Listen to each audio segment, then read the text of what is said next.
God's math, heaven's formula for supernatural results.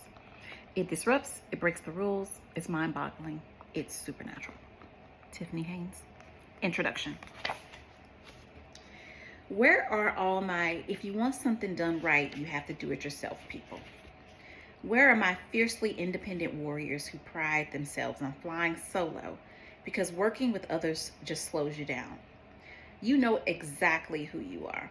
You're the one who's tried to collaborate before and they betrayed you. You gave someone your project, your vision, your dream, and they treated it like a weekend hobby instead of your life's work. No attention to detail, no care, no urgency, just mediocrity wrapped in excuses. Maybe you're the one who tried to partner with someone and discovered they were more interested in stabbing you in the back than watching it. The person who smiled to your face while plotting your downfall behind closed doors. Or perhaps you're the one who extended trust, only to be left abandoned in the middle of the process when things go difficult. When the going got tough, they got going straight to self-preservation. So you adapted, you learned, you built walls, and now you have your proclamations. I don't work well with women because they're too much drama. Men are unreliable because they're too ego-driven. Teams are for people who can't handle real responsibility. You've created an entire philosophy around your trauma response, and you wear your independence like armor. But let me ask you something.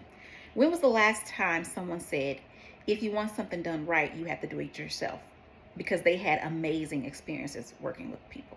Never. That phrase is born from wounds, not wisdom. And there's another version of you, the spiritual lone wolf.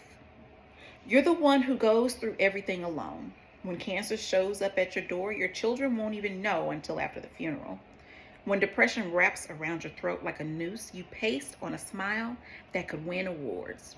When spiritual warfare wages in your mind, when poverty presses against your door, when the enemy whispers lies that make your bones ache, you handle it all in isolation. You're the master of the mask, the professional pretender.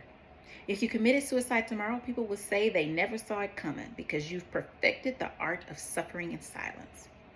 Your pain has a password, and you're the only one who knows it. But here's what I need you to understand when you declare it's better for you to do it yourself.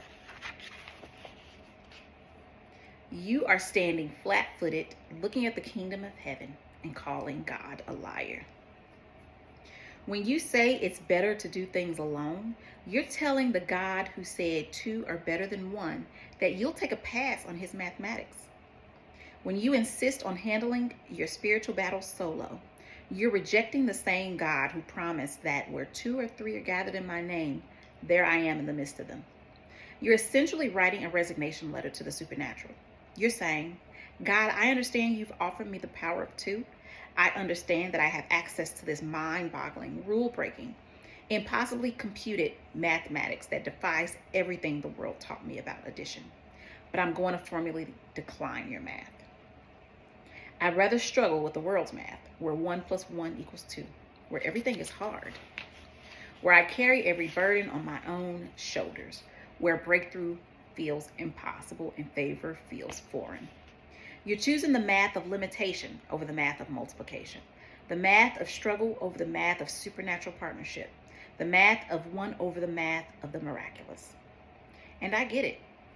I really do. The world hurt you into believing that you're safer alone. But what if I told you that every testimony of breakthrough, every story of the impossible becoming inevitable, every moment when heaven invaded earth, what if I told you it happened through the power of two? What if your independence isn't protecting you but limiting you? What if your walls aren't keeping out betrayal but keeping out breakthrough?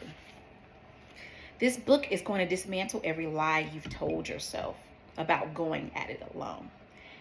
It's going to show you God's math is the kind that doesn't just add, but multiplies.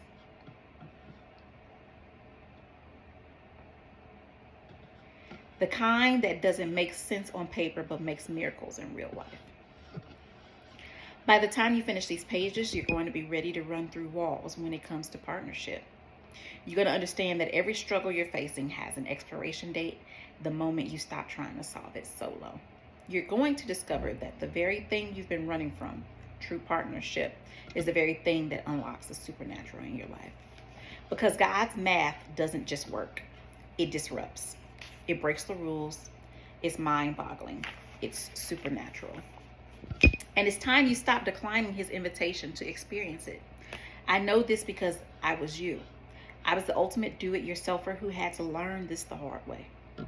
I was the one standing flat-footed calling God a liar, insisting I could handle everything on my own.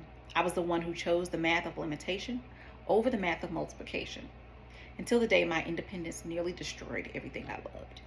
Let me tell you about the empty room that changed my life.